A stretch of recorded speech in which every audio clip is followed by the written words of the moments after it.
4-year-old little girl goes missing and is found days later in her bed.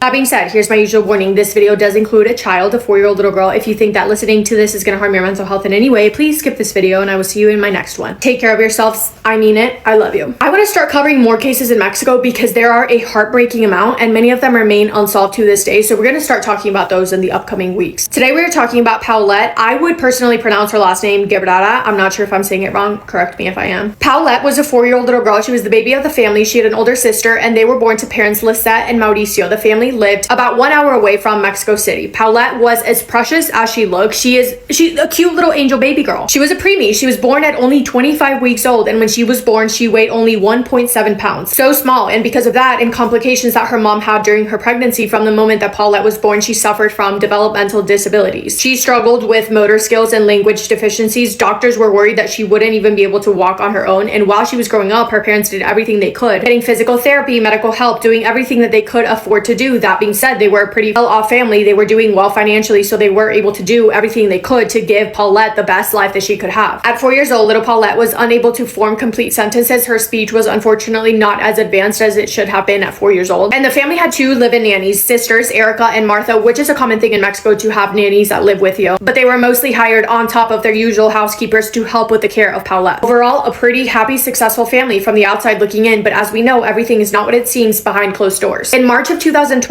Mauricio, the father, planned a 3-day weekend trip with his 2 daughters, 4-year-old Paulette and her sister that was 7 years old. Her name is Lisette, which is the same name as the mom. They returned home from that trip the night of March 21st of 2010. When they got back, Lisette, the mother, got the girls ready for bed, put them to bed, and then everyone in the house fell asleep. Actually, apartment. They lived in an apartment. When the nannies woke up and went to go get the girls to get them ready for the day, Paulette was not in her bed. In fact, she wasn't anywhere. Keep in mind, she was not able to walk on her own because of her disability, so her sneaking out of her bed in the middle of the night just wasn't an option, making it all that more strange that she was just gone. The nannies as well as the housekeepers were all freaking out, as anyone would be when a 4-year-old goes missing, but even more so because their job was to care for Paulette. They were in a panic and they started looking for her everywhere in every inch of the apartment they lived in, which was 2 stories, and when they failed to find her in that apartment, they went all up and down the apartment complex, the entire building itself, to see if they could find her. But you know who wasn't searching, who wasn't helping look for Paulette, who didn't do anything at all for that matter? Her parents, Lisette and Mauricio. When they were told that Paulette was not in her bed and wasn't anywhere else, they seemed to be unbothered. They just simply were not concerned. It would be Mauricio's sister who would call the local police to inform them of Paulette's disappearance after Mauricio just casually mentioned in the conversation with her that his daughter was missing. When officers and detectives showed up to search for Paulette and assess the situation, they didn't really find anything that stood out because everything apart from her being gone seemed to be completely normal. There were no signs of forced entry, no signs of a struggle. The apartment was in the same condition that it was always in. Paulette's bedroom raised no red flags. And weirdly enough, their apartment complex had security cameras both inside of the building and outside. Security cameras showed Paulette walking inside of her apartment with her father and her sister, but they never show her walking out. As you can imagine, when this case hit the news, it made headlines. Everyone was talking about it, not only because it was a 4-year-old little baby girl that was missing, but also because there was absolutely no explanation for her disappearance whatsoever. Paulette's face was on TV, on flyers, all over social media. There were officers assigned to the case and making public appeals. The Attorney General was involved. And Paulette's parents made themselves very public as well, pleading for their daughter's safe return. They appeared on TV, on news stations, doing interviews, but it didn't take long for the public to start noticing inconsistencies in their stories. And from the start, the parents quickly drew suspicion from the public. One of the interviews that is important to point out is an interview that was done by Paulette's mom, Lisette. In that interview, she's sitting on Paulette's bed in her bedroom, holding her stuffed animal. The interviewer is also sitting on the bed. Lisette talks about how special her daughter is to her, talked about her last moments with her, even showed a pair of her favorite pajamas, and she mentioned something about the situation being a kidnapping for ransom. Although there was absolutely nothing that was pointing to a kidnapping for ransom because nothing was seen on the security camera footage. How would someone get kidnapped without it being caught on camera? And there was also literally no ransom note left. So how she got that idea, I'm not sure. Regardless, the important thing to note is that that interview took place on Paulette's bed. In the early hours of March 31st, 9 days after Paulette was reported missing, investigators went back to search her bedroom. Mind you, it had been searched before. The very first day of the investigation, the apartment was searched 5 different times alone. Cadaver dogs were brought in, forensic testing was done, and nothing was found. But they went back March 31st and that would be the day that they would find 4-year-old Paulette's little body. As soon as they entered the apartment, they were hit with the overwhelming smell of a decomposing human body. And when they entered her bedroom, they found her deceased, her body wrapped in a blood-stained bedsheet and hidden in the gap at the foot of the bed. What? I have so many issues with this, so many questions. First of all, her body was not there for the 9 days that she was missing. Absolutely no way, not a chance. The whole apartment was searched 5 times in the first day alone. Cadaver dogs were brought in, forensic testing was done. In the interview the mother did, she was literally sitting on the spot of the bed where Paulette's body was found. Not only that, but another issue is the bedroom was never once taped off as a crime scene, which is ridiculous because everyone's DNA was everywhere. But you're telling me investigators, detectives, officers, the families, the nannies, the housekeepers, the interviewers, news reporters, all of those people went into that bedroom in those 9-10 days and saw nothing when they were actively searching for something, and smelled nothing until the day where the body was actually found. Oh, and I forgot, there was a family friend staying with the family during that time for whatever reason, I'm unsure, but she was staying in Paulette's room that entire time, which is weird in itself. Your daughter is missing, why is someone sleeping on her bed? But she made it a point to tell investigators that her morning routine was to wake up and make the bed first thing in the morning. The official report concluded that Paulette's cause of death was strangulation, stating she accidentally suffocated and got trapped between the mattress and the bed frame, and authorities claim she passed away the night that she went missing. The autopsy, on the other hand, revealed that the cause of death was asphyxiation by obstruction of the nasal cavities and thorax abdominal compression. Weirdly enough as well, the report claimed that there were no signs of her body being moved after death and that the position that she was found in was the position that she passed away in. However, I have another issue with that. Remember the interview that was done by her mom in her bedroom? Those pajamas were the exact same pajamas Paulette was wearing when her body was found. Explain that to me. After Paulette's body was found, Lisette and Mauricio turned on each other. Mauricio was basically pointing the finger at Lisette, saying that she had reason to want to harm her daughter and saying that she would be capable of doing something horrific. However, also important to note that during this time, during all of this, it came out that Lisette was having an affair. She was cheating on Mauricio. So was Mauricio pointing the finger at her because he thought that she actually was the one responsible? Or was he pointing the finger at her because he was only angry and holding a grudge about the affair? To conclude everything, Paulette's death was ruled as an accident, and that sounds like insanity to me. This is my opinion. Saying that her body was there the entire time that she was missing is a lie. And if that is a lie, it just makes me think that there are many, many other lies that were just never uncovered. It just doesn't make sense. It just doesn't. Simple as that. You're telling me the cadaver dogs couldn't smell a thing. Nobody smelled decomposition at all in 9 days until the day that her body was found.